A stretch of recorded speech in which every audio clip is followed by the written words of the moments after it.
Salut tout le monde, alors aujourd'hui je suis à Pelican Water, à côté de la Sunshine Coast, 1h30 au-dessus de Brisbane. Et je suis venu shooter cet arbre qui est vraiment superbe. En fait c'est un vieil arbre qui a des repousses dessus. Il a vraiment une très belle forme comme ça, un peu en S. Vraiment très très sympa. Et je suis venu, en fait j'ai eu un magnifique lever soleil, je vous montrerai les photos. Mais je suis surtout venu faire des photos de la Voie lactée ici. La Voie lactée qui se levait par là, donc ça m'obligeait à, qui était à peu près comme ça par rapport à l'arbre, ce qui m'obligeait quand même au niveau composition à me déplacer par rapport où vous êtes maintenant. Et je vais vous expliquer vite fait la composition très très simplement. Et je vais surtout vous montrer comment j'ai monté le Move Shoot Move que j'ai reçu il y a quelques mois. Je l'avais reçu gratuitement pour le tester, mais j'avais pu le tester un petit peu, ne pas faire de vidéo, et surtout avec le confinement et la météo qui n'était pas toujours sympa quand je pouvais aller sortir faire des photos d'étoiles. Et bien là j'ai trouvé l'opportunité et j'ai vraiment eu pas mal de chance. Donc là, première étape, je vous montre un peu la composition sur le terrain et ensuite je vous montrerai comment je le monte. J'étais un peu plus spécifié comme ceci. La difficulté, vous pouvez voir, c'est qu'il y a des arbres, d'autres arbustes, d'autres mangroves un peu plus sur la droite. Et en fait, ce que je voulais, c'était pas les avoir parce que ce qui est bien avec cet arbre comme ça, en plus la marée était haute aussi au moment de la Voie lactée. C'est un peu un sentiment d'isolation et on ne veut pas de voir d'autres arbres à côté. En tout cas, moi, je ne veux pas. Du coup, j'étais en format vertical et en ajustant bien la compo, ça me permettait d'avoir comme ça la Voie lactée et l'arbre. Ce que j'ai fait deux compositions. Une un peu plus classique pour moi avec mon 11-20 mm, je ne sais plus à combien j'étais, mais j'étais assez large, un peu plus loin que vous êtes. Et en fait, ce que je prenais, c'était l'arbre et son reflet dans l'eau qui fait une belle symétrie et la Voie lactée au loin. La deuxième photo que j'ai faite, la première composition que j'avais, c'était ça, mais avec mon 24-70 f4, donc qui n'est pas idéal pour faire de la Voie lactée. Et j'étais à 35 mm, ce qui me permettait de zoomer un peu sur l'arbre et du coup aussi d'avoir une Voie lactée. J'avais le centre de la Voie lactée qui se levait pas très loin derrière l'arbre et ça me permettait d'avoir le centre de la Voie lactée plus zoomé et moins cette Voie lactée petite qu'on a généralement à l'ultra grand angle. Et du coup, c'est là que le Move Shoot Move était vraiment intéressant. C'est qu'en fait, il m'a permis à F4 de faire un temps de pause de 2 minutes. Je vous montrerai donc comment je l'ai installé. Mais à F4, il m'a permis de faire un temps de pause de 2 minutes. À 35 mm, c'est un peu plus difficile de faire l'alignement.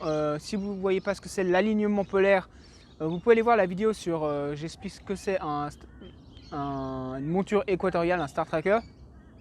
La vidéo précédente qui a quelques mois maintenant. Et ça vous expliquera qu'est-ce que c'est l'alignement. Mais du coup, l'alignement est un peu plus difficile à faire à 35 mm qu'à 11-16 mm. Mais du coup, ça me permet d'avoir une belle Voie lactée à 35 mm, assez zoomée et qui reste un point pendant 2 minutes.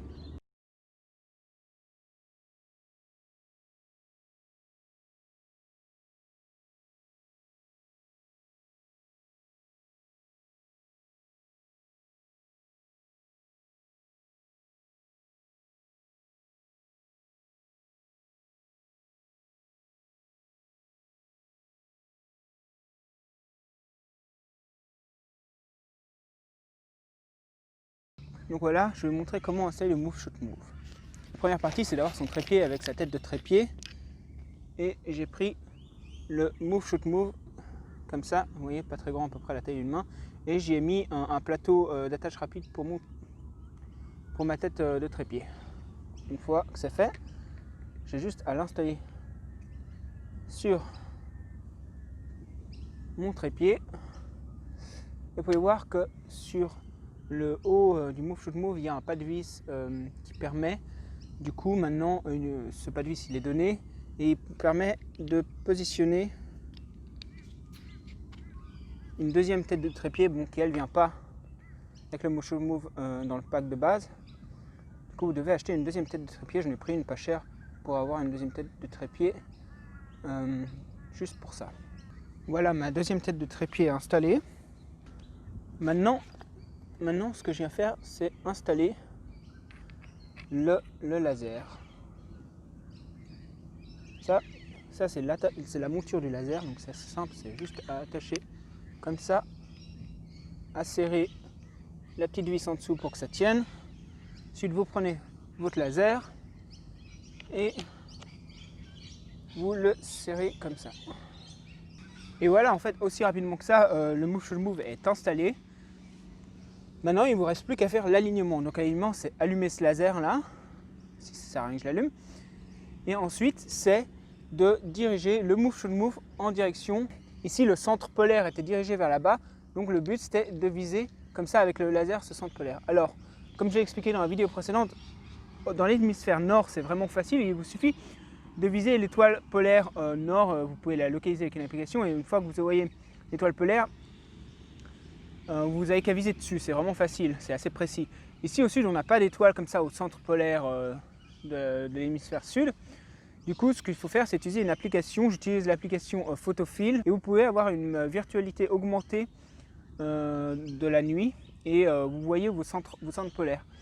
Ce qui permet du coup avec la virtualité augmentée, c'est de aussi voir le laser sur votre téléphone en même temps que le centre polaire, donc de positionner précisément le laser sur le centre polaire. Attention par contre, il faut de temps en temps calibrer cette application et c'est pas toujours facile, mais si vous avez la lune visible à un moment donné, moi je l'avais visible en début de soirée, je l'ai calibré avec la lune pour que ce soit vraiment précis.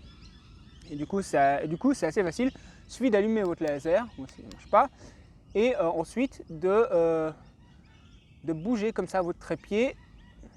Avec la virtualité augmentée ou avec l'étoile polaire, vous positionnez vraiment bien votre laser. Et une fois que c'est fait, vous serrez tout parfaitement. Et comme ça, vous êtes aligné. Donc maintenant, j'ai positionné la caméra sur la tête de trépied du haut. Et le Motion Move est toujours aligné en fait. Par contre, en positionnant, il est possible qu'il y ait si vos pas de vis ne sont pas très bien fermés ou que votre matériel est lourd, ça va pouvoir légèrement bouger. Alors c'est bien de pouvoir essayer de refaire une petite manipulation. J'essaie d'éviter parce que c'est pas toujours facile à manipuler. Surtout en fait moi je dois viser avec le laser, avec le téléphone dans la main pour l'hémisphère sud pour pouvoir avoir la virtualité augmentée, mais avec l'étoile polaire ce serait plus simple de manipuler ça directement pour reviser et être vraiment sûr que rien n'est bougé. Ce qui est bien du coup, après, une fois que l'alignement est fait, c'est que vous pouvez bouger le positionnement de l'appareil photo en haut, comme dans n'importe quel sens en fait. Changer la tête de trépied comme elle est, changer votre caméra que ce soit en format vertical ou horizontal. En fait, l'alignement, lui, il bouge pas. Du coup, une fois que vous positionnez le trépied, vous pouvez changer un peu votre cadrage ou votre format et vous allez rester aligné et vous allez toujours avoir des photos qui seront bonnes avec un temps de pause. Moi, généralement, j'ai pas pour le moment essayé de faire un temps de pause de plus de 2 minutes. Donc c'est important ici, c'est d'avoir une tête de trépied en bas qui arrive à supporter pas mal de poids parce que du coup vous avez le Motion Move, une autre tête de trépied et votre appareil photo et c'est pas fait pour avoir des grandes focales genre des 300, des 200, des 70-200. Non, je pense que je vais essayer de me limiter à 70 mm avec ça. À voir après si on peut faire plus, mais de toute façon je pense qu'avec 24-72, mais je pense qu'avec le 24-70, j'arriverai déjà à essayer quelque chose à 70 mm. Pour le moment, le maximum que j'ai fait c'est 35 mm. J'ai réussi à faire un temps de pause de 2 minutes, comme je vous le montrerai sur les photos après. Et là, il ne vous reste plus qu'à allumer, donc attendre un petit moment. Ici, on est dans la journée, alors on ne voit pas très bien, mais il est allumé maintenant et le petit N ici est allumé. Vous pouvez switcher sur sud, donc sud, hémisphère sud, hémisphère nord, parce qu'effectivement, il ne va pas tourner dans le même sens suivant l'hémisphère. Là, vous pouvez changer la vitesse à laquelle vous voulez, soit la vitesse des étoiles, soit une demi-vitesse des étoiles. Je ne sais encore pas tellement à quoi ça sert d'avoir une demi-vitesse d'étoile, parce qu'il me semble que du coup on aurait un filet. Et ici les autres vitesses sont mises là si vous voulez faire du time-lapse. Je ne les ai encore pas utilisées. Voilà, essentiellement c'est comme ça que vous installez le Motion Move. C'est vraiment très facile et intuitif. Ça demande un peu plus... plus vous aurez une focale longue, plus il faudra faire attention à avoir une bonne précision avec votre laser sur le centre polaire. Mais j'en suis assez vraiment content pour des photos comme ça de paysage et de Voie lactée. À mon avis, c'est pas tellement fait pour faire du ciel profond, mais pour faire du paysage où vous devez inclure un arbre, autre chose, et du coup vous allez vous retrouver avec des focales relativement petites. Et ben, c'est vraiment très intéressant. Ça évite pas mal de post-traitement aussi sur l'ordinateur et ça évite de stacker beaucoup de photos les unes sur les autres pour avoir une meilleure qualité de Voie lactée.